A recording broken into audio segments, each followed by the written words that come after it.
My last...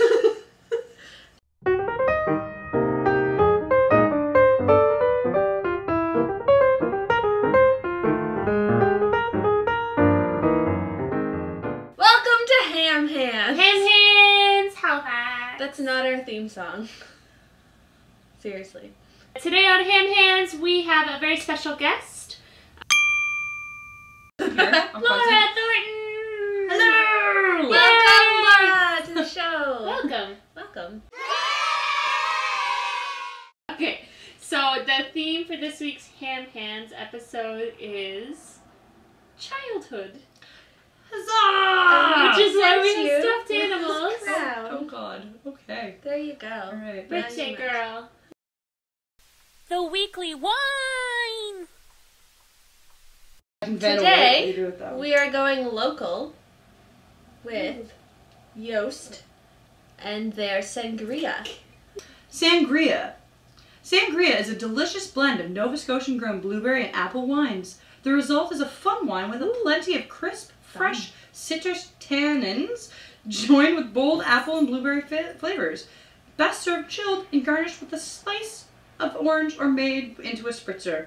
On the dry to sweet scale that Yost provides, that goes from 0 to 5, it's a 4. Ooh, 4. Sweet and fun. No, this is like an adult tea party. Yes! Yes, and we're wearing crowns and fun headgear and everything. Yay! Yay! Adult tea party! Okay, cheers!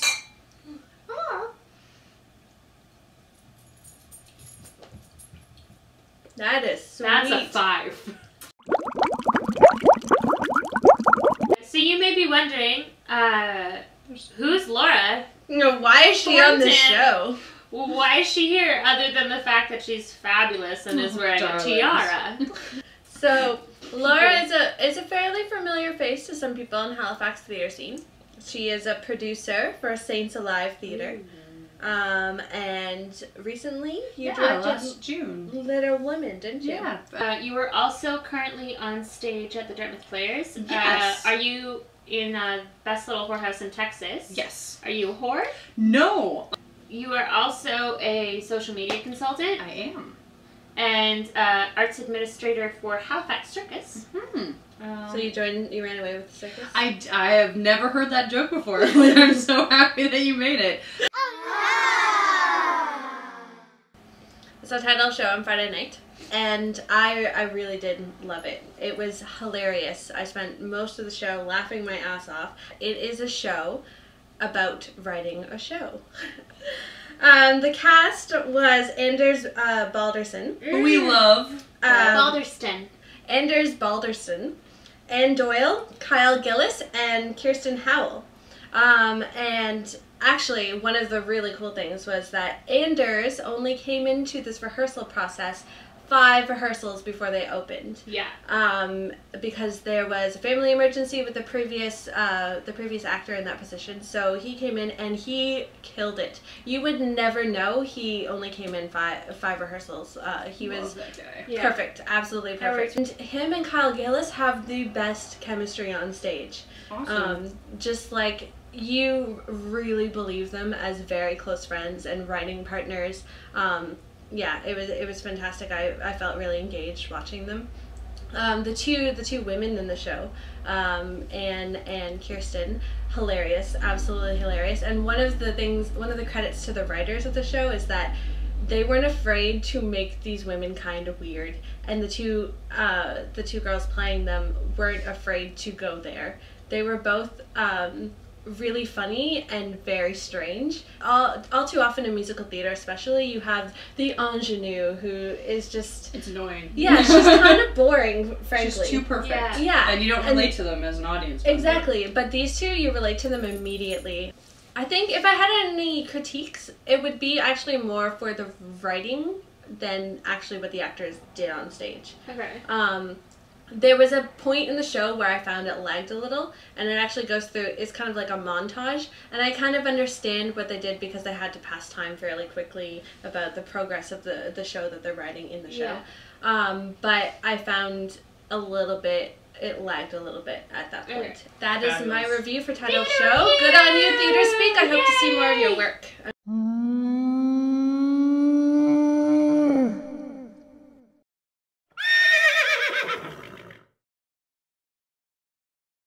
my favorite gays. Jesse Tyler Ferguson. Jesse Tyler Ferguson.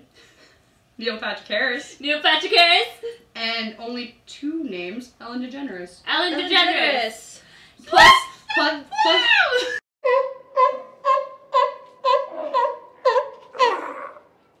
When I write, I take inspiration from 2 places. Place the first, my personal life. That I was kind of inspired to like take some interesting, very concrete things in my life, and I'm slowly turning them into a vague example of things that could happen in other people's lives. And then the second thing that I draw inspiration from is my intense love of all things cultural. So the second show I'm working on right now, because I'm writing 2, because I don't believe in not being busy or being an overachiever when I say it out loud, is based actually on my incredible, deep, undying love for fairy tales. She lost her glass slipper once upon a time, wrote it down in her diary, and it was stolen.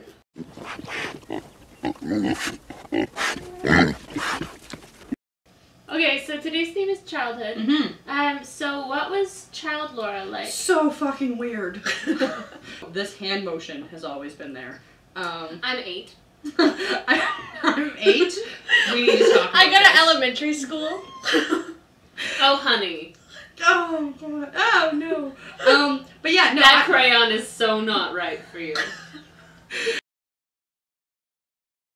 Who was your childhood hero? Aladdin.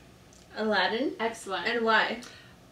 Because he had a monkey, lived on his own, and had a flying carpet, and Robin Williams in a lamp. Yep. You had a Skype interview with Cheyenne Jackson. I love Cheyenne Jackson because, hello, have you seen him?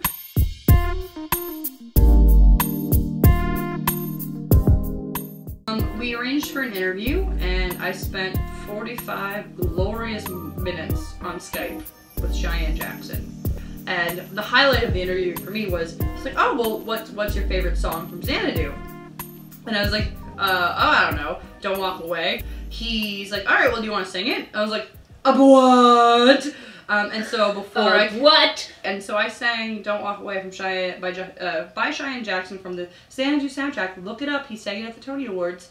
And we sang it together. That's and freaking incredible. It was pretty much one of those moments in my life where I'm like, I could do nothing else for the rest of my life, and this moment. What is your favorite thing about the Halifax theater scene? Oh, wow. I've been thinking about this a lot, actually, recently, as I become more and more immersed in it. Go ahead.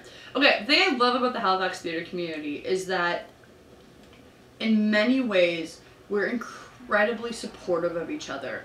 I love, for example, with Fishing, Jeremy Webb's latest show, where he didn't want to do 2 nights of shows. He's like, I want a break. So he offered those spaces to local up-and-coming theater artists. And to me, I think that, that really spoke to me as the prime example of what I mean when I say we're cooperative. It's like, he didn't have to give up those nights. Yeah. That's technically his company was paying for the rental space at Neptune. But he did.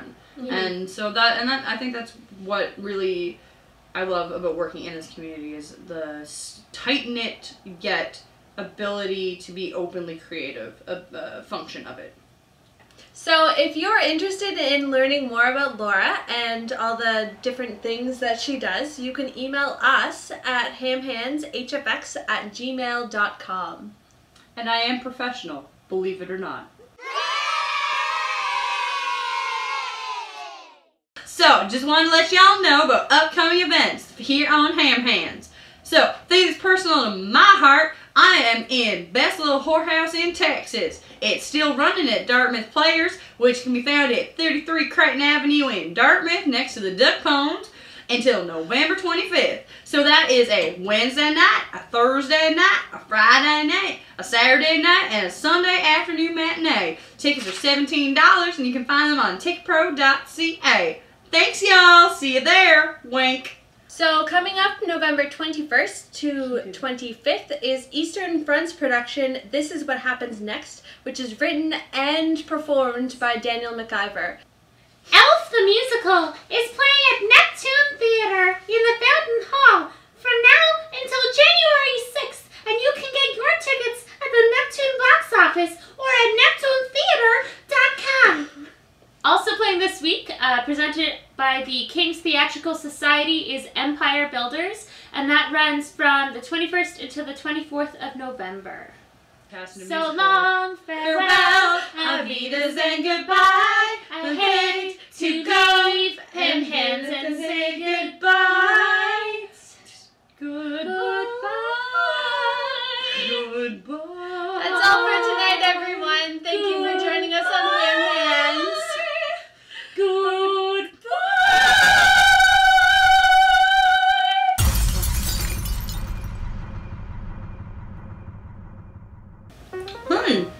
I'm a dog. Oh, I'm Tigger. That's the worst Tigger impression on the face of the planet. I'm sorry, Emily. I do apologize. Anyway, we're here today for couples therapy for Dog and Tigger. So basically what's been happening is Dog is really upset that Tigger has secretly been cheating on him with Piglet. Piglet's a boy, you say? No, Piglet's a girl. Little known fact. Anyway, we're here talking about it, and they're drinking a lot of wine, and they're saying things that are very hurtful to each other, and I've been kind of sitting and moderating, and quite frankly, I hope I'm never in a relationship as dysfunctional as Dog and Tigger, because the things they say to each other to hurt each other really make me sad. So Francesca's back, so we need to end this really, really quickly. So bye! Bye-bye! Hello, you can see down my shirt and this is really awkward. How are you doing, Internet? I love you. Okay.